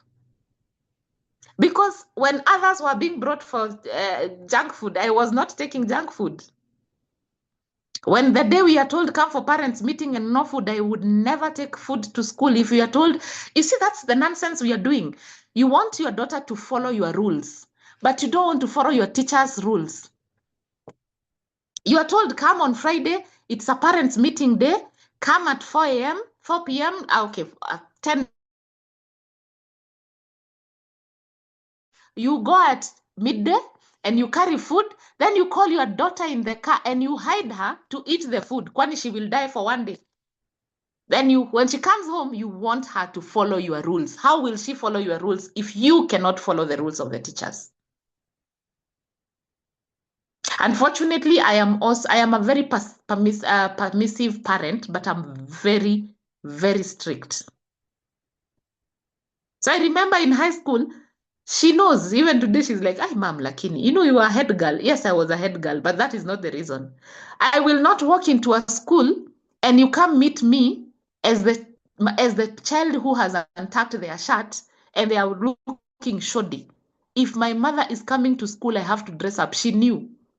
If that is how you behave with teachers, I'm not your teacher. But when I'm coming to school, you have to tuck in your shirt, you have to wear your tie, you have to be neat and looking. You have to look like a student. Those small nitty-gritties, those small things. You are driving and you are driving your child, you are the driver, and the child is on the co-driver's seat near the windscreen, no seat belt. What would happen if you went on a break? Your child would die. You don't teach your child to do a seat belt. Simple seat belt, belt up, simple instructions. And you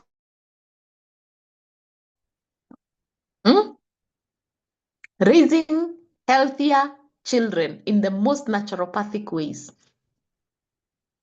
I know you are waiting for the food. I'm giving you primary foods that you cannot buy from a shop. Let me read the comments here. Sure, what we train our children when they are young will determine when they grow. I'm happy my one and a half year old baby takes Kefa milk very comfortably. We need to clap for Esther. Esther, thank you. Introduce probiotics to your children as young as after they stop exclusive breastfeeding.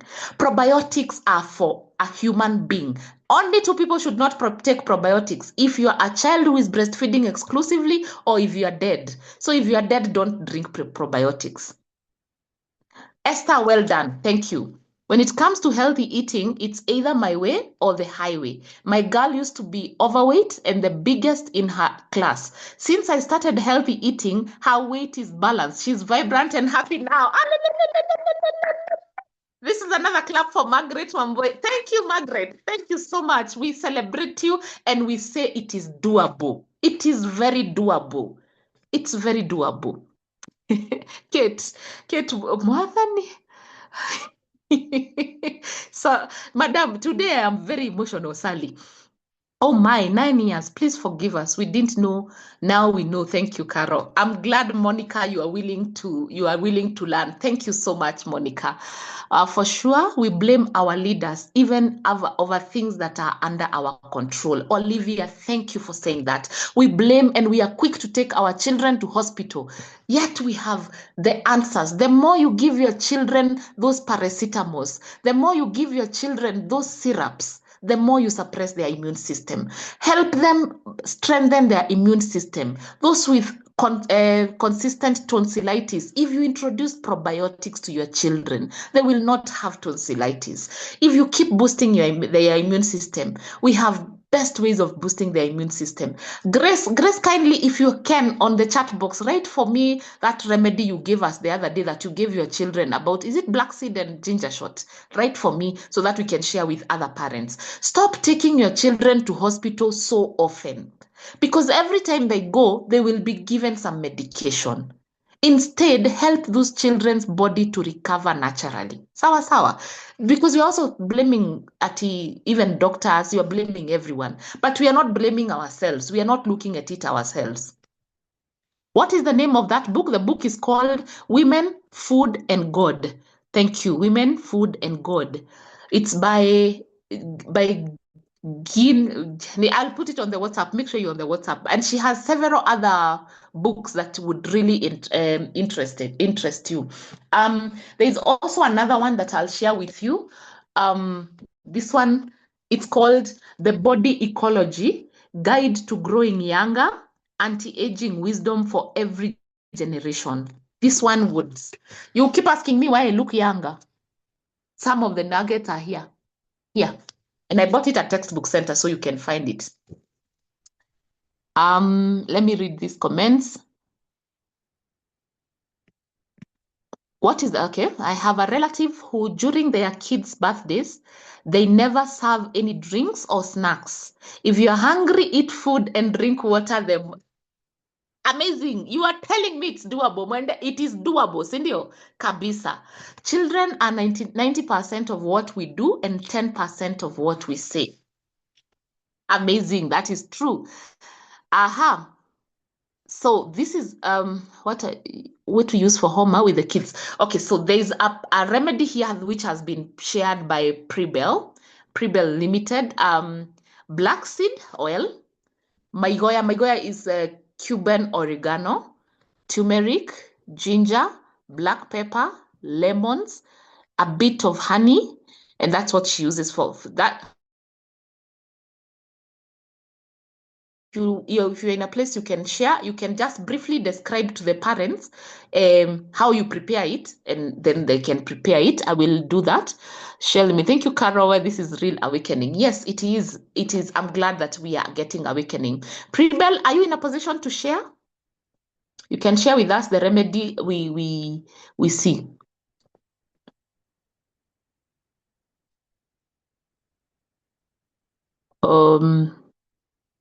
I think okay. Anyone else wants to share what they do to boost their children's immunity? Okay, she says that she blends and gives 50 ml. So the question is, the Cuban oregano, so are they all raw? Do you add black seed oil together with raw? Are they raw in the raw form?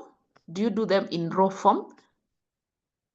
And then she gives 50 ml. So it's actually something you can prepare and be giving. Now 50 ml is kidogo. You just do this. Give them.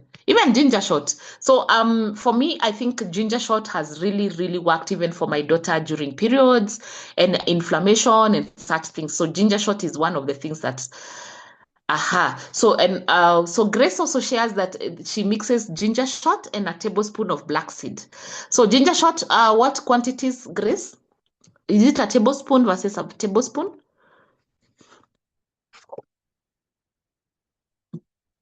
So yes, 50 mLs, 50 ml. So what are we saying? We are saying that there are so many different remedies. But even before you keep running to hospitals, let us look at the other areas of life that we imagine that cannot be taken to a hospital. If your child is struggling emotionally, mentally, spiritually, all these things, and sometimes these conversations with parents, when your child knows that you are the safest place they can come to, they will feel safe. They will come to you with any problem. I was laughing before this session. My daughter was texting me to explain that she's having constipation, and then the way she's explaining it, and I'm telling her, why are you giving me all these details? But that is us. That is how we relate. So please make yourself a safe space for your child. There's a movie I once watched, and I watched it with my daughter. And if you watch it, you will cry, you will feel anything that is possible. And the movie was, I can't remember the name, but it is that there is no one who is an accident. Again, it's a movie that teaches you on the consequences of abortion. So I watched it with her. Of course, at some point she was like, Mom, I don't want to watch. And I was like, no, we will watch. It's based on a true story of a girl who, it's very visual in terms of abortion. The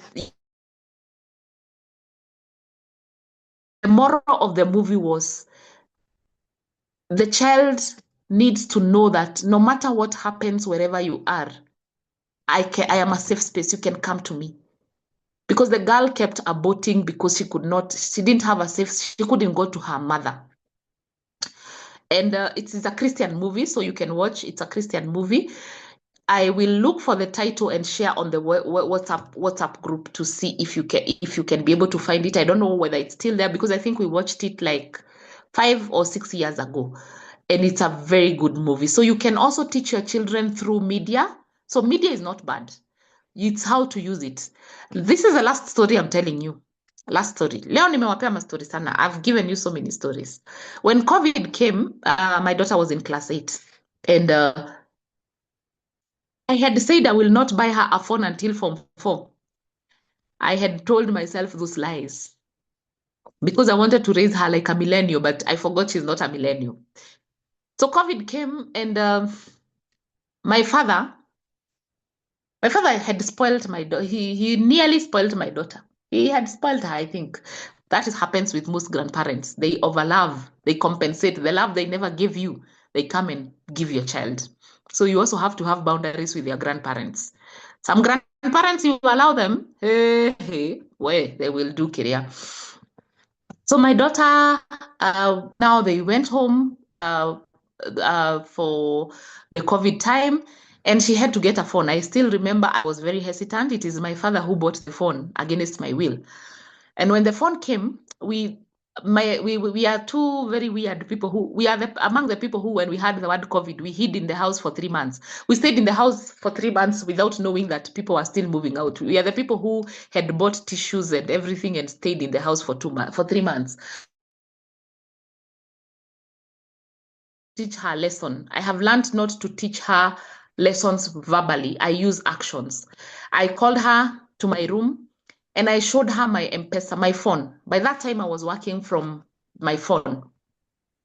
And I gave her my M-Pesa password. I showed her the statement for the last month, 6 months and 1 year. And the lesson was, I told her, Precious, here is my phone. The last 3 months, I have not left the house, but we have had money. This is the amount of money I've made through this phone. You have listened to me on phone with clients. You have seen what I do with my phone. Now you have your own phone. And I told her, this phone, I took her the phone and put Wi-Fi, and I told her, this phone has pornography. This phone has betting. YouTube has everything, every content you want. It has, I showed her, you can go to whatever this sites. It's up to you to choose how you will use your phone, because I can also use my phone the opposite of what I've been doing. And I told her, you need to have a healthy relationship with your phone, because if you become a slave of your phone, then you will not be able to grow from that phone. So you need to also have breaks with your phone. If there's anything that irritates me to death to date as Carol in my 40s as a health coach, there's no disease that kills me slowly like watching someone who is addicted to their phone. It's a disease. It is a disease worse than addiction of alcohol, because it denies you chances to be a human being, to be responsible. So if you are watching this recording today, and if you're one of the addicts of the phone, start developing a healthier relationship with your phone. So she knows later, even today, she knows that we take a break from the phone, switch off the phone, or even when the phone is on, just let it be. Learn to give breaks to your phone. And that way you will be able to teach the child how to do that. I see children who throw tantrums when they don't have a phone, because that is the only thing they know on how to do it. Now, our time is up. I have truly, sincerely enjoyed this session. I know I could have triggered some of you in one way or the other. I am sorry, but I'm not sorry. I could have said something that have offended you in one way or the other. I am sorry, but I'm not sorry. For us to raise a healthier generation, for us to raise healthier people, mentally, emotionally, spiritually, socially, and diet-wise, we need to be conscious in parenting. And we also need to nurture ourselves. That which you lacked from your mother, that which you lacked from your father, as a grown-up, learn to give yourself, parent yourself. Accept to be parented by your spouse, accept to be parented by your children. Even your children can help you parent yourself. There are days that I have very bad days. And we have a code word with my daughter. I tell her, I want to be mummied. So when she's around, she will sit and I will lie on her laps and she will mummy me. And when she's having a very difficult day, she will do the same thing. She will tell me I need to be mummied. When we are very far away from each other, she will call me and we will cry together. I will let her cry, or sometimes we can even leave the phones on and she will feel my presence there. That is mummying each other. Is the opposite of mummy, father. We don't know how to daddy each other because I am not a man, she's not a man. So I allow my men friends to father me. I don't know how to father her because I can never be her father. I can only be her mother. So if you are there, you were neglected as a child by your mother, your daughter can actually mummy you, because you will be healing you and you'll be healing her. Just develop a moment where you can mummy each other. I had asked a question whether it is healthy for your children to see your emotions and to know when you're broke and to know when you're down. And according to Carol, it is the healthiest way you can introduce your children to learning how to be okay with whatever emotions they are going through. Because if you raise your children not showing any emotion, they will also not know where to take their emotions. It is okay to let your child see you cry. It is okay to sit right now, but these days I have learned a better word. Instead of saying I am broke, you say I am low on liquid cash. I am low on liquid cash. It is okay to tell your child you are low on liquid cash. It is okay to tell your child that today I am feeling sad and I don't know why I'm feeling sad. Because imagine as a teenager, when they feel sad and they don't know why they are feeling sad, they feel guilty. So it's okay to tell her or to tell him that it's okay sometimes, as a part of growing up, you don't know, there are days you feel sad and you don't know why you're feeling sad. It's okay. It's okay to feel happy and you have no idea why you are happy. So when you when you let your child see you emotional or deal with different forms of emotions, you give them the liberty to experience whatever emotion. It is okay to watch your child cry until they stop by themselves. It is not a must when your child is crying, you soothe them. Sometimes they need to learn how to soothe themselves. It is okay. It is okay, mommy. It is very okay. It is okay. And it is okay to let them be. And it is okay to have your time, mommy time or daddy time. My time, every day, 5 minutes, it's mommy time. Then they will ask you, what do you do during mommy time? Nothing. They ask you, mom, you do nothing? Yes. So it is very okay. And then in terms of food, let's do what we have shared, that it is your way or the highway. Tabby says, my 10-year-old tells his friends that they don't have to go to hospital if they take hibiscus, lemongrass, and rosemary. The parents approached me and told me that he is a herbal infused, he is a herbal influence to their kids, which is true. I resonate with you. In primary school, the teachers had to look for me to tell them about the herb. So let's do this and let's not tire. Let's not tire telling our children. Let's not tire, which is true. Your son is saying the truth. You don't have to go to hospital. Let us ask questions on the chat. Yes, if you have any question, you feel free to ask. Thank you, Carol. You have really helped us so much. Asante sana, Karen. Any question? Any comment? I am ready to. I didn't know the session would go that far, but I'm happy. Jedida says, "Thank you. Is macadamia oil good for frying?" Yes, it. Tabi will answer that question. I allow other people. I allow other people to thrive, and I see the strength of one person. I allow them to grow in that. So if you want to learn more about probiotics, talk to Grace. If you want to learn more, Tabi is a nutritionist who is a naturopath, who is a God knows what. What is she not?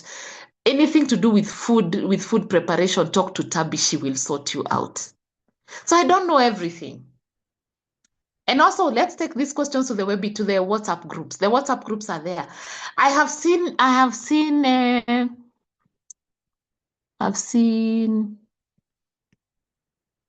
Margaret here. Did I see Margaret? Yes, Margaret Wambui. She has a way of just learning. She has been learning. She has been one of the students and she graduated. Now she's doing wonders. I see her. She has been able to help her father reverse diabetes. So I don't know everything, but I am so proud. I am a proud mother. It means even my parenting in naturopathy is yielding fruits. I am a proud mother in naturopathy because I'm seeing wonderful people grow into wonderful people and impacting lives. It's my joy as a parent. Thank you so much for this session. I have learned a lot, but suffering from skin condition, which I don't know what it is. Maybe you explain the skin condition, the symptoms, and also have you tried you see, you go to hospital for diagnosis. You can go to hospital, get diagnosis, then come with the diagnosis, then we can be able to advise. Maybe you can see a dermatologist, see if they can diagnose, then you can, when just diagnosis, don't take if there's a dermatologist here, I'm sorry, but don't take the prescription, just take the diagnosis, then come we see how we can help naturally. Pleasure. Always, always. Grace, thank you for moderating. It has been a wonderful session. Thank you so much for every person who has contributed, every person who has participated, and every person who has sent emojis. Thank you, Anne. Thank you, Tabi. And thank you, every person who has accepted the challenge that we have just thrown there. So let us go forth and raise a healthier, holistic generation. Thank you so much. God bless you. Thank you so much, Carol. Hey, that was so insightful. I don't even want to add, what to minus, but one thing I'll take home is how can I be a cautious parent? How can I be an intentional parent? And I hope the question I pose to every person who has been, the 45 of us who are here, let's be intentional parents. Yes. Anyone with a question? Someone can unmute and say a word, a comment. The floor is open for the next few minutes. Anyone?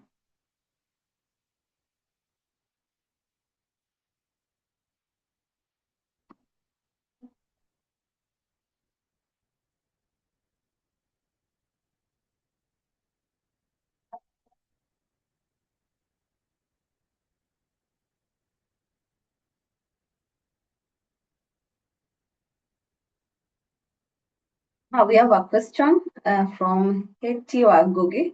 If I give black seed every day, is there any side effect? There is, are you giving a child or yourself? Can I have remember? There is no problem with black seed every day.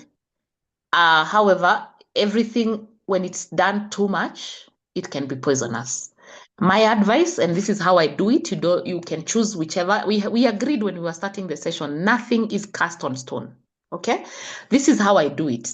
As an adult, I purpose to take 4 bottles of R&B black seed oil. So that is 125 ml times 4 in a year. I take the bottle, I take a break, then I'll repeat again after 3 months, like that, as an adult. One, I am conscious because I know I do other things to boost my immune system. So I am sure that my immune system is strong. But if you're dealing with a patient whose immune system is low or someone who keeps getting opportunistic diseases, you can consistently give for 6 months. Then take a break. Everything is good, but when taken too much, it can be poisonous, but it is a healthy, it's just the same way. We take water every day, we take food every day, so it's okay. Can I have a remedy for my daughter's painful period? She is 18. Yes, we have the balancing the menstrual comfort tea.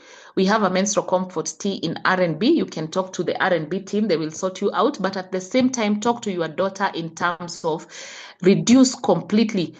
Maybe at 18, she might not fully understand. So reduce to measurable amounts, the amount of wheat, the amount of sugar, and the amount of dairy that she's taking. If she can be able to reduce the dairy and sugar completely, the better. The wheat also really contributes. Why those 3 foods? Because they are highly inflammatory. And at 18, the body should have been taking its shape in terms of balancing the hormones. So the 3 foods really exaggerate the hormonal imbalance. So yes, there is a menstrual comfort tea. You can talk to us. What do I give a 5-year-old with recurring tonsils? So Karen, we have said those recurring tonsils are just your lymphatic system it's just the lymphatic system saying we need help. Your immune system, the immune system of a 5-year-old is saying we need help. So the best remedy would be you have to boost the immune system of that child. You have to keep giving the probiotics. We are talking about the kombucha. The best, we have Mama's indigenous immune booster is a good immune booster, and you can mix that with kombucha and it will taste delicious, and then that one will be able to take away the recurring tonsillitis, because that recurring tonsillitis is a symptom that the immune system is suppressed and it's not working as it per. And also the lymphatic system needs to be helped. If you go to my YouTube channel, scroll down, I've taught you home remedies on how to improve your lymphatic system, the dry brushing and such things for every person to learn. That's okay. Remedy for eczema for a 1.5-year-old baby. Esther, as you get the products from R&B, we have the soap, we have the body cream for eczema. Please remember to also help this 1-year-old with kombucha. Internally, you can be doing a tablespoon of CMOS, half a glass of kombucha, and then you can also do baobab powder to help from internally. Most children who get eczema at birth, and I'm not saying this is what happened to Esther. If not, this is not about Esther, but I want you to know this. Most children who have eczema at birth, during pregnancy, the mother struggled with their self-esteem at some point. I know. Most children who suffer from eczema from birth, there is something that was amiss during pregnancy. But it can be helped. We can help the child by boosting their immune system and also Focus so much, Esther, on boosting the esteem of that child. Keep boosting, keep speaking life into that child, keep telling them their strengths, keep boosting their esteem. Most adults who suffer from self-esteem, they suffered eczema as children.